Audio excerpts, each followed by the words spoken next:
Тож я зарядив 9-міліметрову беретту, випивши величезну пляшку горілки, приставив її до своєї скроні і натиснув на курок. На щастя, в боєприпасах був виробничий дефект, там не було пороху, лише гільза і куля. Коли я прокинувся вранці, то зрозумів, що мені дуже потрібна допомога. І оскільки на моїй роботі була хороша медична страховка, я почав відвідувати психіатра. Це був початок 8 років прийому всіх відомих людству ліків.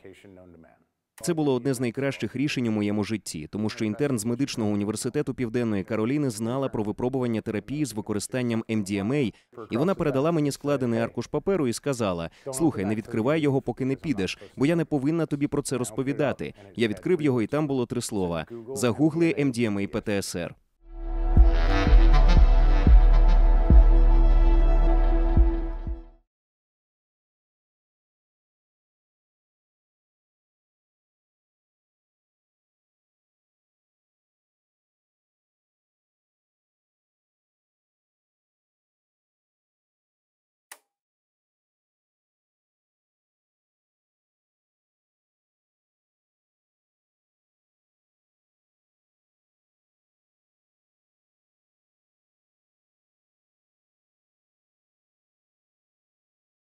Мене звати Джонатан Любекі, або просто Джон. Народився і виріс у Клівленді, штат Огайо. Провів 4 роки в морській піхоті, 8 років в армії. Служив в Іраку в 2005-2006 роках під час громадянської війни. Повернувся додому з посттравматичним стресовим розладом. Мені дуже пощастило, що я пройшов клінічне випробування терапії з використанням MDMA в 2014 році, 10 років тому, і з тих пір у мене не було ПТСР. А тепер я приїхав сюди, в Україну, і займаюся гуманітарною допомогою на Донбасі. Як ти приєднався до армії? У дитинстві я хотів якнайшвидше поїхати з дому, тому що я виріс у сім'ї, де моя мати фізично знущалася над своїми дітьми. Мій старший брат теж знущався наді мною, здебільшого через те, що страждав на наркозалежність у той час. Тож тільки-но я закінчив школу, я відправився до навчального табору морської піхоти.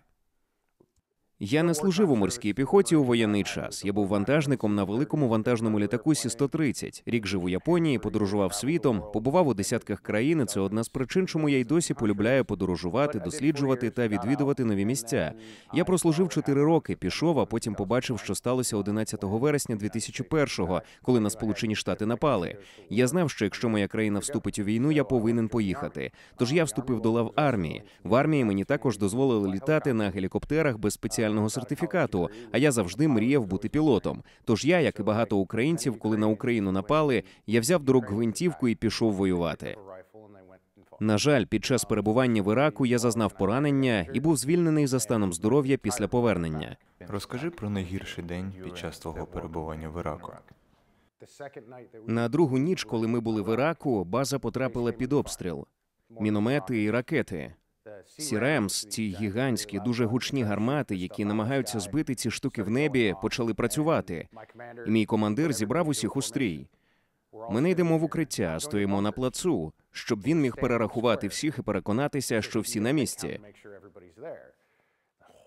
Поки ми там знаходилися, весь мій підрозділ міг бути знищений одним пострілом.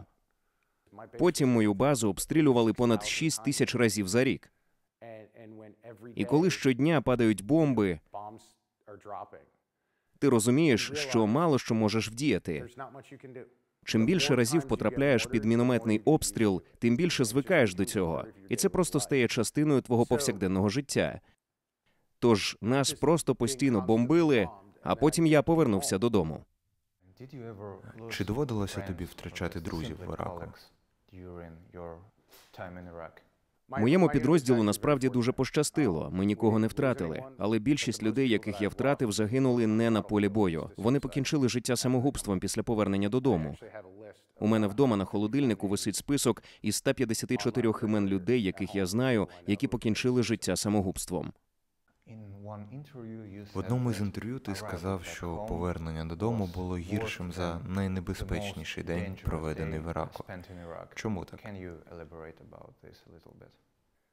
Так, це трохи божевільне твердження, але коли ти там, і ти в самому вирі подій, ти просто існуєш. Ти не думаєш про те, що відбувається, не обмірковуєш, не розбираєшся з цим. Щось трапляється, ти реагуєш, йдеш поїсти, потім лягаєш спати, прокидаєшся наступного дня і робиш все це знову і знову. А коли ти повертаєшся додому, все це наздоганяє тебе. У моєму випадку, моя дружина пішла від мене приблизно за 2 тижні до того, як я повернувся додому. Я не знав про це, тому взяв таксі до свого порожнього будинку. Вона забрала мого собаку, продала мій мотоцикл. Все моє життя було як сумна кантрі-пісня. В мене не було жодної підтримки, коли я повернувся додому. Знаєте, я подзвонив батькам і сказав, що повертаюся, тому що вони були на проводах. Вони відповіли, ну раз ми були на проводах, то чи потрібно нам приїздити, коли ти повернешся додому? А я справді хотів би, щоб вони так і зробили, тому що я зійшов з літака, пішов у порожній будинок, і саме там мені довелося все це перетравлювати. І, чесно кажучи, я поліз до пляшки горілки і дуже довго пив. Що було найскладнішим у пристосуванні до цивільного життя? Коли ти там рік, у тебе гвинтівка з собою 24 години на добу, 7 днів на тиждень. Ти йдеш в душ з гвинтівкою, йдеш у спортзал з гвинтівкою, йдеш їсти з гвинтівкою. Куди б ти не пішов, гвинтівка завжди з тобою, бо ти в зоні бойових дій. Коли ти повертаєшся додому, ти здаєш гвинтівку, її вже немає. Я пролетів шлях від Іраку до бару в Ралі, містечку в Північній Кароліні, за 36 годин. І ось я сиджу в барі, простягаю руку, щоб дістати свою гвинтівку, а її там немає.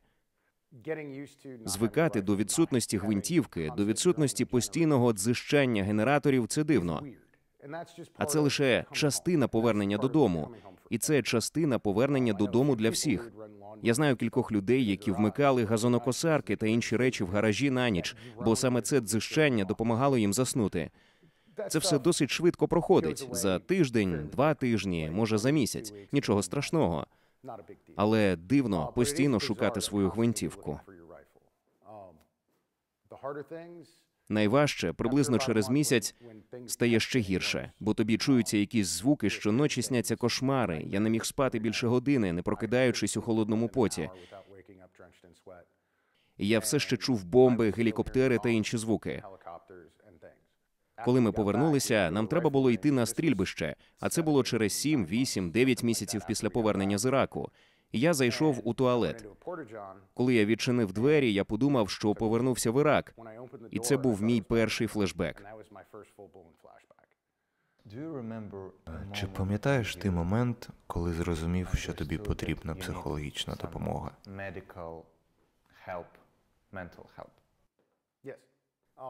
Так, я зрозумів, що мені потрібна допомога не через нічний кошмар, не через холодний піт, нав'язливі думки чи щось подібне.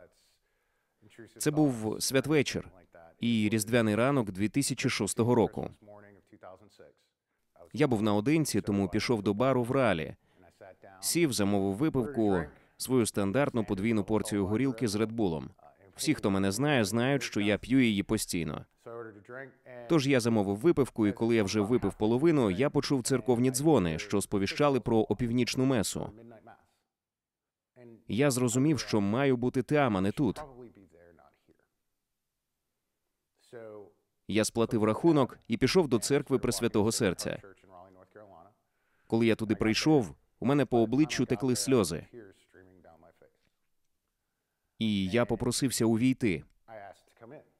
Я пішов, але оскільки це була різдвяна опівнічна меса, у них не було вільних місць, і вони мене не впустили. Я благав і просив їх, мовляв, я просто сяду ззаду. А вони кажуть, у нас немає вільних місць, але приходьте вранці.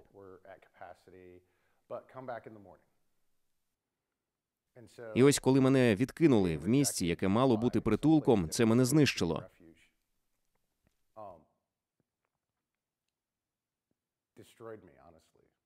Тож я пішов і сів на військовий меморіал у Капітолії і почав думати про всілякі способи, якими я міг би вбити себе.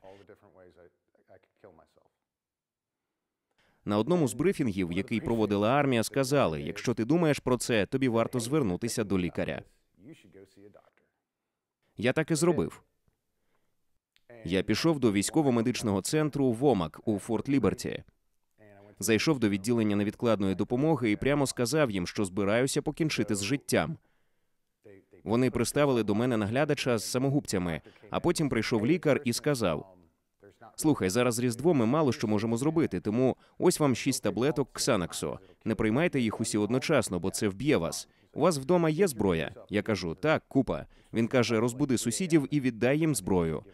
Я повинен був піти додому о 3-й годині ночі і розбудити сусідів, щоб віддати їм зброю вранці на Різдво. А потім мене відправили додому і сказали, приходь після свят. І я пішов додому, я благав про допомогу в 2 місцях, але мені сказали, йди геть. Я намагався зателефонувати друзям, але ніхто не відповідав, і я відчував, що мене покарали, що я погана людина, і що світ був би кращим, якби мене в ньому не було. Тож я зарядив 9-міліметрову беретту, випивши величезну пляшку горілки, приставив її до своєї скроні і натиснув на курок. На щастя, в боєприпасах був виробничий дефект, там не було пороху, лише гільза і куля. Я робив це перед дзеркалом. Натиснув на курок, почув хлопок, думаєш, що ти мертвий. Але ти все ще відчуваєш нескінченний біль, який ти не можеш змусити зникнути. І тоді ти розумієш, що ти не тільки невдаха як солдат, ти невдаха як чоловік, невдаха в житті, ти навіть не можеш нормально вбити себе. І в цей момент я знепритомнів. Коли я прокинувся вранці, то зрозумів, що мені дуже потрібна допомога. І оскільки на моїй роботі була хороша медична страховка, я почав відвідувати психіатра. Це був початок 8 років прийому всіх відомих людству ліків. Ти намагався покінчити життя самогубством 5 разів. Ти можеш розповісти про цей досвід? Отже, за 8 років я 5 разів намагався накласти на себе руки. 2 намагався застрелитися. Перший раз я вижив завдяки дефекту набоїв. Другий раз через зламану пружину. Я спробував передозуватись опіатами. Заснув і прокинувся через 3 дні. А потім 2 перерізав собі вени.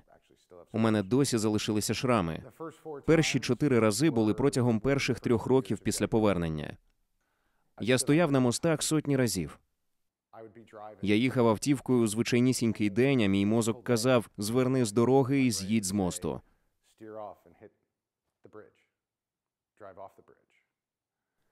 У мене були постійні суїцидальні думки. І найкращий спосіб впоратися з цим було постійно планувати, як краще покінчити з життям. Багато разів мені хотілося відправити повідомлення суспільству.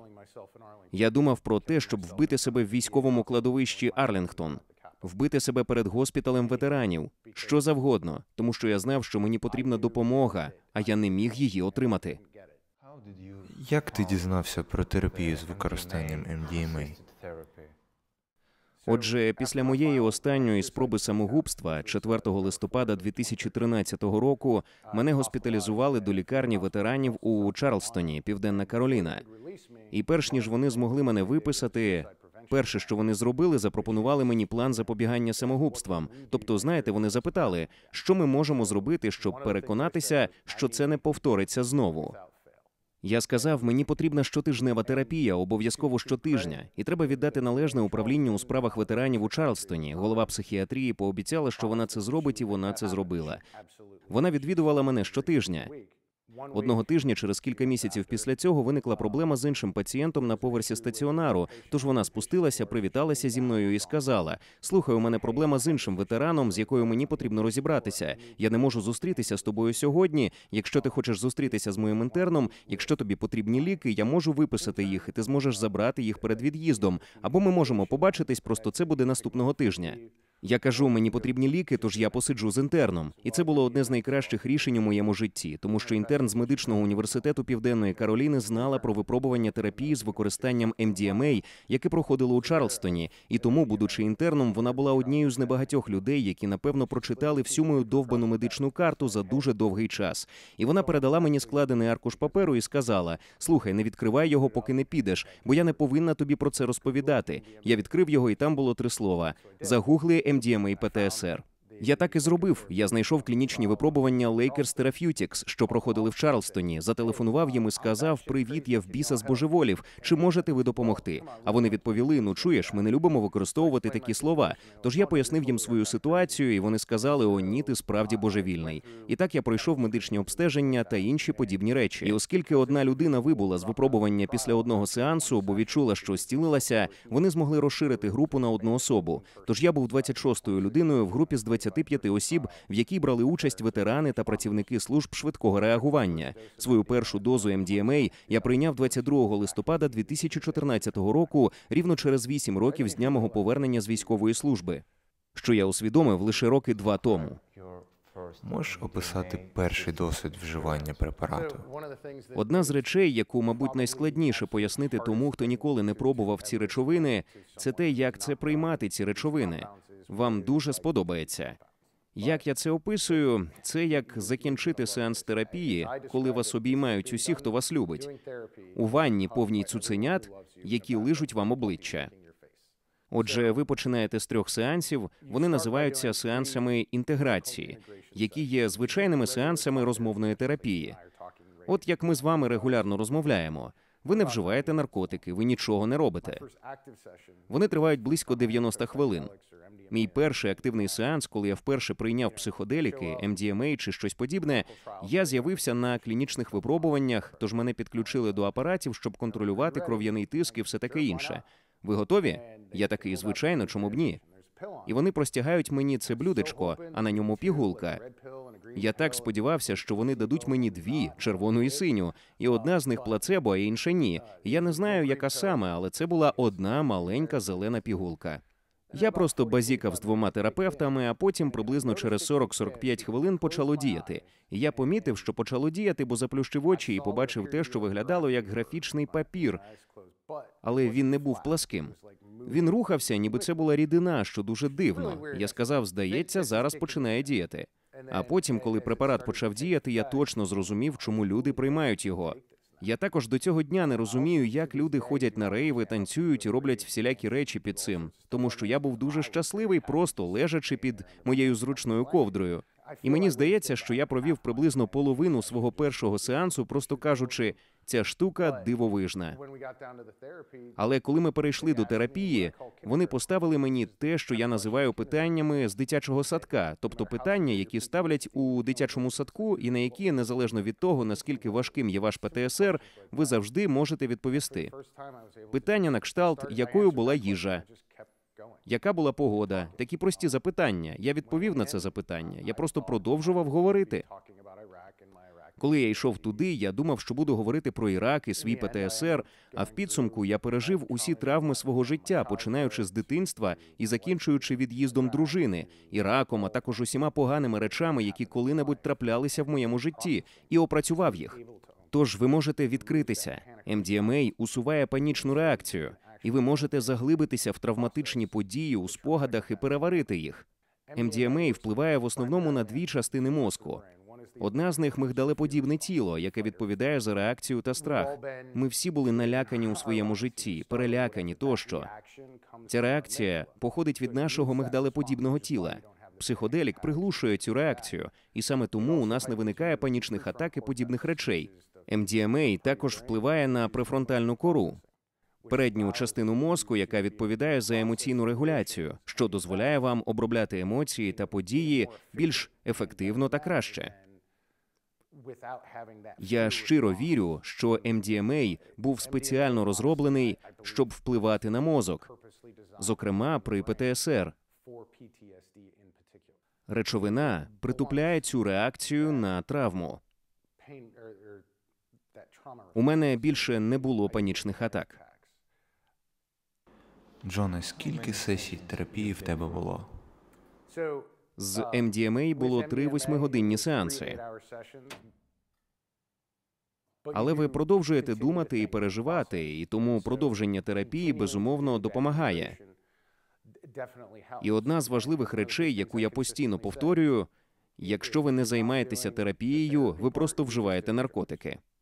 Я багато говорив про постійні обстріли, про страх, про те, що страх зникає, а потім повертаєшся додому і все повертається в 10 разів гірше, ніж було в Іраку.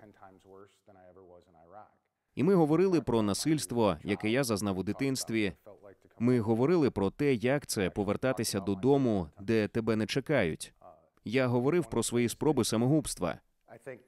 Однією з речей, яка, на мою думку, підштовхнула мене до суїциду та роздумів, був той факт, що найбільше спокою я відчув після повернення додому з Іраку під час першої спроби самогубства. У вирішальний момент я знав, що все буде скінчено. Чи можеш ти пригадати найбільш важливу думку, до якої ти дійшов завдяки терапії? Однією з найбільших для мене було розуміння того, що травма породжує травму, і що ті, хто травмується, невинні. Мене прикомандирували у зону бойових дій. Інших людей в Іраку прикомандирували у зону бойових дій через інших людей, а не тому, що ми погані люди. Причина жорстокості моєї матері полягала в тому, що в дитинстві вона зазнавала насильства від обох своїх батьків. Мій брат був жорстоким зі мною, бо сам був жертвою насильства і боровся з залежністю в той час. Це більше пов'язано з тим, що ці погані речі сталися зі мною не тому, що я погана людина або не заслуговую на існування, а тому, що це були зовнішні сили.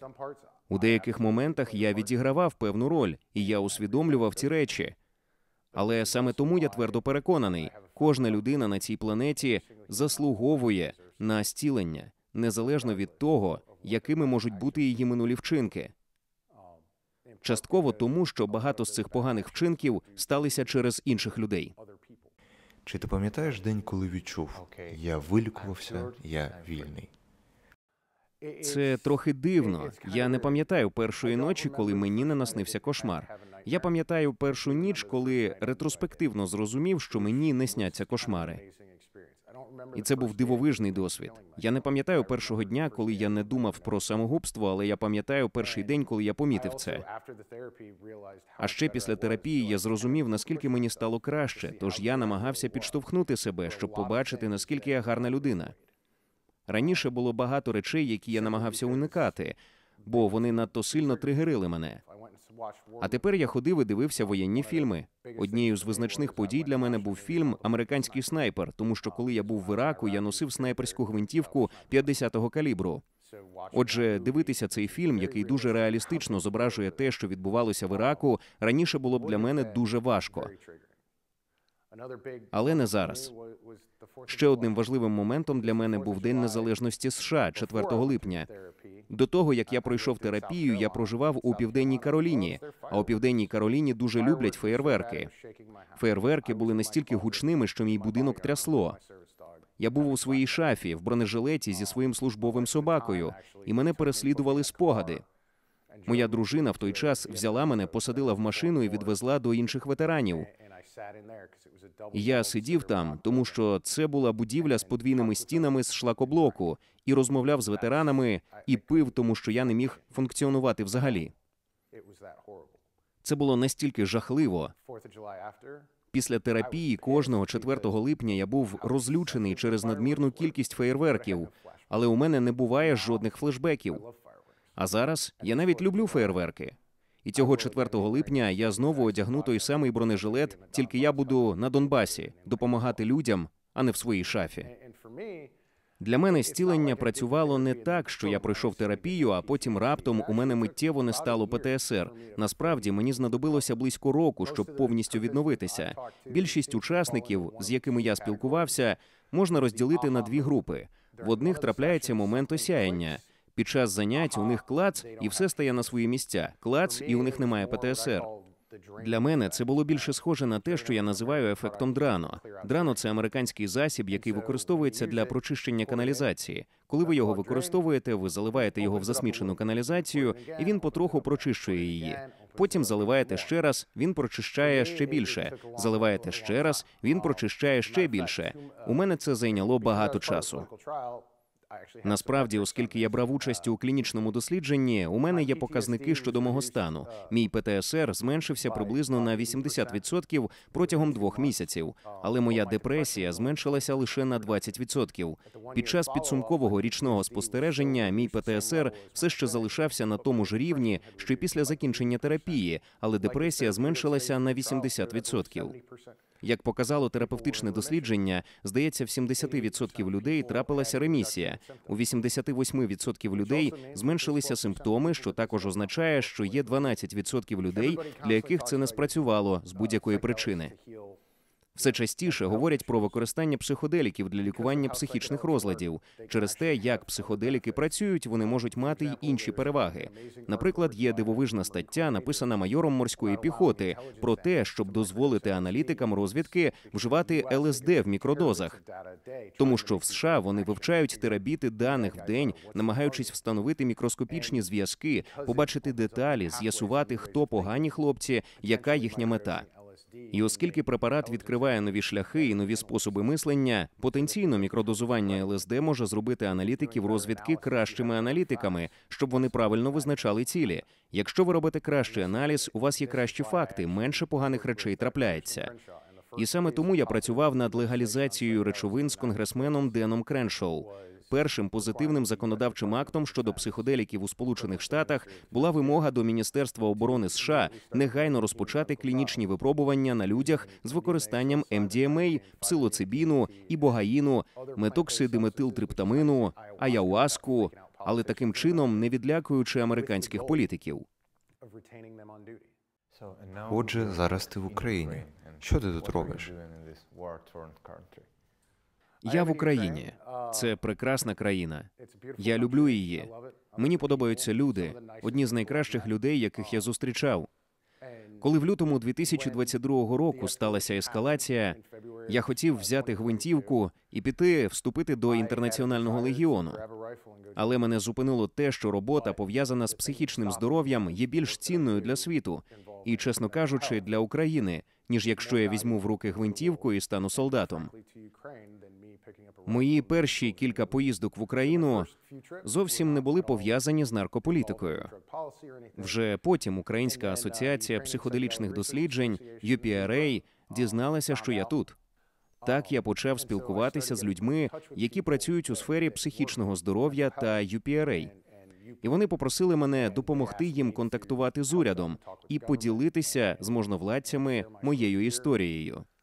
Тому що, коли ти людина, яка вбивала, намагалася вбити себе щодня, а тепер ти позбавився ПТСР, люди хочуть знати, як це сталося, і як ветерани, цивільні, тут, в Україні, можуть зробити те, що зробив я, щоб зцілитися.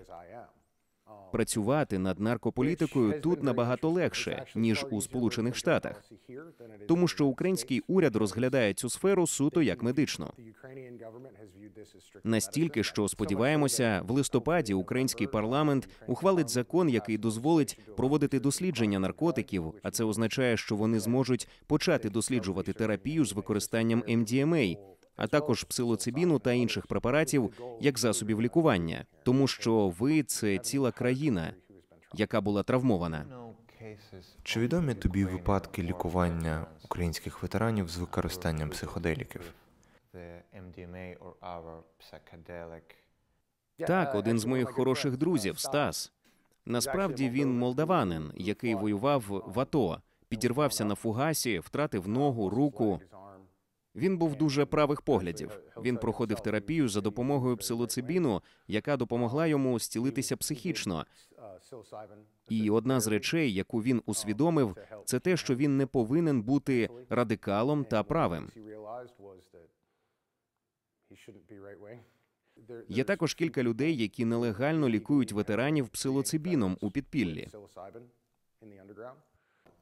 Що твої українські чи молдавські друзі говорять про вплив психоделічної терапії на їхнє ментальне здоров'я? Чесно кажучи, це змінює життя. Частково проблема з ПТСР полягає в тому, що ти прокидаєшся щогодини в холодному поту і не можеш заснути. Недосипання погіршує стан. ПТСР викликає депресію. Багато солдатів були поранені, тому вони мають хронічний біль. А біль посилює депресію і ПТСР. А ПТСР і депресія посилюють біль. Це схоже на гігантський вир, що затягує. Я не спілкувався з багатьма українцями, які лікувалися психоделіками, але всі, з ким я говорив, кажуть, що це змінило їхнє життя. Але всі вони також робили це належним чином. На мою думку, трапляється і безвідповідальне та неправильне використання. Мені розповідали про солдатів, які вживали галюциногенні гриби в окопах. Це останнє місце, де ви хотіли б їх вживати. Обставини – це дуже важлива річ, а перебування в окопі під артилерійським обстрілом – це не найкращі обставини для зцілення. Але інтерес до цього дуже великий. Не тільки тут, але й в США. Мені постійно дзвонять люди, які хочуть пройти повноцінну терапію, але не можуть отримати до неї доступ. Є й інші люди, які думають, слухай, все, що мені потрібно зробити, це просто прийняти цю таблетку або з'їсти цей гриб, і це вилікує мій ПТСР. І тоді вони роблять це у невідповідний, неконтрольований спосіб. І це призводить до дуже серйозних наслідків. Наприклад, в США чоловік, у якого через 2 дні після вживання грибів без терапевта настав напад, намагався розбити літак, повний людей. Минулого року у Вашингтоні солдат, який їв гриби, бо думав, що вони вилікують його ПТСР, в результаті взяв гвинтівку і вбив купу людей біля кемпінгу. Тож психоделіками не треба зловживати. Це може призвести до дуже поганих наслідків. Але якщо все робити правильно, в контрольованому середовищі, з належним чином підготовленими терапевтами, це може змінити життя. Міністерство у справах ветеранів України прогнозує, що після закінчення війни в країні буде від 4 до 6 мільйонів ветеранів. Частина з них матиме ПТСР або інші розлади. Як би ти порадив українській медичній системі підготуватися до великої кількості пацієнтів? Я відвідав деякі психіатричні заклади в Україні та поспілкувався з їхніми директорами і терапевтами. Поділився своєю історією. Одна з речей, яку я дізнався, Україна дуже відкрита до холістичної медицини і активно використовує її. Такі речі, як йога, майндфулнес і тому подібне. Як я вже казав, у листопаді через кілька місяців можновладці мають дати дозвіл на дослідження наркотиків класу 1, першими з яких будуть МДМА та псилоцибін, а також, можливо, ібогаїн. Спочатку вам потрібно взяти найгірші випадки захворювань і вилікувати їх, а потім рухатися далі. В Україні не вистачає психотерапевтів. Така сама проблема і у США. У нас не вистачає терапевтів, не кажучи вже про тих, хто має відповідну підготовку. Один з найбільших каменів спотикання зараз полягає в тому, що через війну в Україні можуть готувати лише жінок-терапевтів. І це може ускладнити ситуацію. Нам потрібно готувати більше військових психологів, які у тому числі перебувають на передовій. Тому що ветеранам легше спілкуватися з людьми, які там були, тому що вони розуміють, що це таке. Так само, як жертвам зґвалтування, жертвам домашнього насильства, набагато легше спілкуватися з терапевтами, які пройшли спеціальну підготовку. Тож дозвіл терапевтам виїжджати з України на навчання за кордон – це одна з найважливіших речей, яку можуть зробити можновладці. Я розумію, що чоловікам призовного віку не хочуть давати виїздити з країни, враховуючи обставини. Але треба дозволити їм виїхати на кілька тижнів. Навчання триває тиждень, можливо, 2. А решту підготовки можна робити тут або дистанційно. Тому що одна з проблем полягає в тому, що спеціалісти, які можуть їх навчати, не хочуть приїжджати в Україну. У травні минулого року я виступав на українській конференції з психоделічно-асистованої терапії в Києві. Я був єдиним американцем на сцені. Всі інші приєдналися через Zoom, тому що вони бояться. І я розумію, чому вони бояться. Частково це навіть кумедно, тому що всі думають, що кожен квадратний сантиметр України на 100% схожий на Донецьк. Але це не так. Є дуже безпечні місця. Приїжджати до Києва відносно безпечно. У Львові ще безпечніше. Але вони не хочуть приїздити в країну, щоб навчати терапевтів, тому українцям доводиться їхати в Польщу, Словаччину чи Боснію, щоб пройти навчання. А ми не можемо навчати людей, якщо вони не можуть виїхати. І, чесно кажучи, терапевти, які хочуть пройти навчання, вони хочуть цього для того, щоб повернутися додому і лікувати своїх людей, а не для того, щоб втекти від війни. Якби вони хотіли втекти від війни, вони б уже втекли. Тому я вважаю, що Міністерство охорони здоров'я має дозволити належним чином акредитованим терапевтам проходити цю підготовку. Джоне, який головний урок ти виніс з свого досвіду? Найбільший урок, який я засвоїв, я виявив наймасштабнішу брехню, яку мені говорили скрізь. Це брехня, в яку я вірив ще до того, як у мене з'явився ПТСР, і весь час, поки він у мене був. І ця брехня проста. ПТСР – це набуте психічне захворювання, яке після набуття стає вашою новою нормою. Можна пом'якшити симптоми, але це ваше життя назавжди. А це одна з причин самогубства. Я зцілився. У мене є всі докази і дані про моє життя. Від моєї медичної картки ветерана війни, коли у мене був ПТСР, до моїх реальних дій тут, в Україні і в інших місцях. Кожен може вилікуватися від ПТСР. Кожен. І кожен повинен мати таку можливість. І думка, що кожному, хто має ПТСР, кажуть, це твоя нова норма, звикай до неї. Це неправильна відповідь. І це найбільша брехня, яку я коли-небудь чув.